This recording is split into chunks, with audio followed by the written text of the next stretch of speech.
Hi friends, welcome to Raju volunteer info channel. నమస్తే అండి. ఈరోజు టాపిక్ వచ్చేసి రైస్ కార్డ్ ఈకేవైసీ ప్రాసెస్ అనేది మనకు దాదాపుగా అయితే 20 రోజుల నుంచి అయితే వర్క్ అవడం లేదు. ఇప్పుడు ప్రజెంట్గా మనకి ఈకేవైసీ అనేది ప్రాసెస్ అనేది వర్క్ అవుతుంది. ఎవరైతే రైస్ కార్డ్ యాడింగ్ కానీ స్ప్లిట్టింగ్ కానీ న్యూ రైస్ కార్డ్ కానీ చేసిన లబ్ధిదారులు ఎవరైతే ఉన్నారో, అలాగే వాలంటీర్ మిత్రులు ఎవరైతే ఉన్నారో వెంటనే మన గ్రామ వార్డు వాలంటీర్ యాప్లో ఈకేవైసీ ప్రాసెస్ అనేది పూర్తి చేసుకోండి. ప్రజెంట్గా అయితే మనకి వర్క్ అవుతుంది. సో ఈకేవైసీ ప్రాసెస్ అనేది ఎలా చేయాలి ఏంటని చెప్పేసి ఈ వీడియోలో మీకు ఎక్స్ప్లెయిన్ చేస్తాను. అలాగే రిలేషన్షిప్ ఏ విధంగా చేంజ్ చేసుకోవాలో కూడా ఈ వీడియోలో మీకు ఎక్స్ప్లెయిన్ చేస్తాను. సో ప్రజెంట్గా అయితే మనకి రైస్ కార్డ్ సంబంధించి అయితే అన్ని ప్రాబ్లం అనేది క్లియర్ అనేది చేయడం జరిగింది. వెంటనే మీరు మీ గ్రామ వార్డు సచివాలయంలో ఉన్నటువంటి ఎవరైతే వాలంటీర్ మిత్రులు ఉన్నారో వారి దగ్గర మీరు రైస్ కార్డ్కి అప్లై చేసుకుంటే కదా ఈకేవైసీ అనేది పూర్తి చేసుకోండి. సో ఈకేవైసీ ప్రాసెస్ పూర్తి ఎలా చేయాలి ఏంటని చెప్పేసి వీడియోలో మీకు ఎక్స్ప్లెయిన్ చేస్తాను స్టెప్ బై స్టెప్. మరెందుకు లేట్ చేయడం, టాక్ లేదు, let's go. So friends, first of all నేను గ్రామ వార్డు వాలంటీర్ యాప్ ఓపెన్ చేసి సేవల అభ్యర్థి మీద ట్యాప్ చేస్తున్నానండి. సో ట్యాప్ చేసిన వెంటనే ఇక్కడ మనకి 2 ఆప్షన్స్ అయితే ఇవ్వడం ఉంది. ఏపీ సేవ పోర్టల్ ద్వారా వచ్చినటువంటి టీ నెంబర్ ద్వారా కానీ కింద మనకి exiting rice card eKYC number ద్వారా కూడా మనం చేయొచ్చు. సో ఆ ప్రాసెస్ని మళ్ళీ మీకు చూపిస్తాను. ప్రజెంట్గా మన గ్రామ వార్డు సచివాలయంలో రైస్ కార్డ్ యాడింగ్ కానీ స్ప్లిట్టింగ్ కానీ న్యూ రైస్ కార్డ్ కానీ చేసిన వాళ్ళకి ఇదివరకు మనకి దాదాపు అయితే 25 డేస్ నుంచి మనకి ఈకేవైసీ అనేది వర్క్ అవ్వడం లేదు. ఇప్పుడు ప్రజెంట్గా అయితే వర్క్ అవుతుంది. సో నీకు టీ నెంబర్ అనేది సబ్మిట్ చేసిన వెంటనే ఇక్కడ మనకి డీటెయిల్స్ అయితే రావడం ఉంది. ఇక్కడ రిలేషన్షిప్ అనేది తప్పుగా పడిందండి. సో ఇక్కడ అదర్స్ అని రావడం ఉంది. సో ఇక్కడ మనం రిలేషన్షిప్ అనేది చేంజ్ చేస్తున్నాం. చేంజ్ చేసి ఇక్కడ మనకి సబ్మిట్ మీద క్లిక్ చేసిన వెంటనే సక్సెస్ అని చెప్పేసి రావడం జరుగుతుంది. ఈ విధంగా రిలేషన్ అనేది చేంజ్ చేసుకోండి. సో డిస్లస్ అంటే ఏ విధంగా పెడతారో మీకు అదే విధంగా రావడం జరుగుతుంది. సో ఇక్కడ మనకి ఈకేవై చేసేటప్పుడు చాలా జాగ్రత్త అయితే గమనించండి.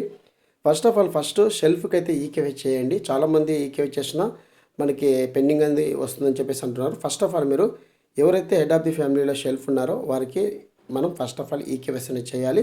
సో తర్వాత మనకి ఇక్కడ పెండింగ్ ఈకేవైసీ అని చెప్పేసి లోగో మాదిరి మనకు రావడం జరిగింది. అంటే వాళ్ళకి ఈకేవైసీ కంప్లీట్ అవ్వడం జరిగిందండి. సో బ్యాక్ వచ్చి మనసారి టీ నెంబర్ ఎంటర్ చేసిన వెంటనే మనకి ఈకేవైసీ కంప్లీట్ అని చెప్పేసి రావడం జరిగింది.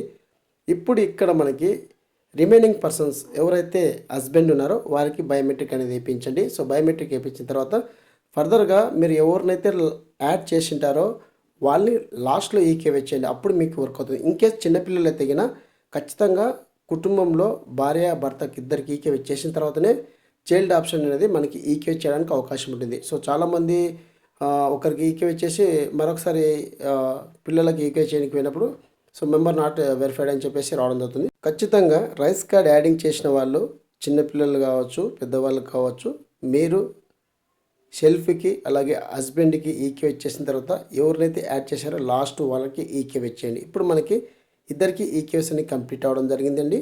ఇప్పుడు మనకి చిల్డ్రన్స్ యాడ్ చేయడం జరిగింది. సో వీరికి మనము ఎవరికైతే ఫాదరు అలాగే మదర్కి ఈకేవై చేసిన వెంటనే ఈ విధంగా మనకి ఇద్దరి పేర్లు చూపిస్తాయి. ఎవరిదో ఒక నేమ్ అని సెలెక్ట్ చేసుకుని వారి ద్వారా వారికి బయోమెట్రిక్ ఆప్షన్ ద్వారా మనం బయోమెట్రిక్ వేసిన వెంటనే మనకి లాస్ట్లో యాడింగ్ చేసిన వాళ్ళకి రైస్ కార్డ్ ఈకేవైసీ అని చెప్పేసి రావడం జరుగుతుంది. సో ఈ విధంగా రైస్ కార్డ్ సంబంధించి ఈకేవైసీ అనేది ఈ విధంగా చేసుకోండి, మీకు వర్క్ అవుతుంది. సో ఇంకా ఏమన్నా మీకు డౌట్ ఉంటే కింద వాట్సాప్ గ్రూప్ ఇస్తాను, అక్కడ డైరెక్ట్ జాయిన్ అయ్యి నాతో కాంటాక్ట్ అవ్వండి. మీకు ఇంకేమైనా ఇన్ఫర్మేషన్ కావాలని ఇస్తాను. సో ఇక్కడ మనకి రైస్ కార్డ్ ఈకేవైసీ వచ్చిన వెంటనే టోటల్గా మనకి ఈకేవైసీ కంప్లీట్ అయినట్టండి. మరొకసారికి బ్యాక్ వచ్చేసి ఏపీ సేవ పోర్టల్ అని చెప్పేసి ఈకేవైసీ అప్లికేషన్ అని చెప్పేసి ఆప్షన్ మీద ట్యాప్ చేసి మనకు వచ్చినటువంటి టీ నెంబర్ అనేది ఇక్కడ నేను కాపీ చేస్తున్నాను. కాపీ చేసి సబ్మిట్ చేసిన వెంటనే ఆల్ మెంబర్ ఈకేవైసీ అని చెప్పేసి రావడం. ఇది ఫ్రెండ్స్, వీడియో అప్డేట్.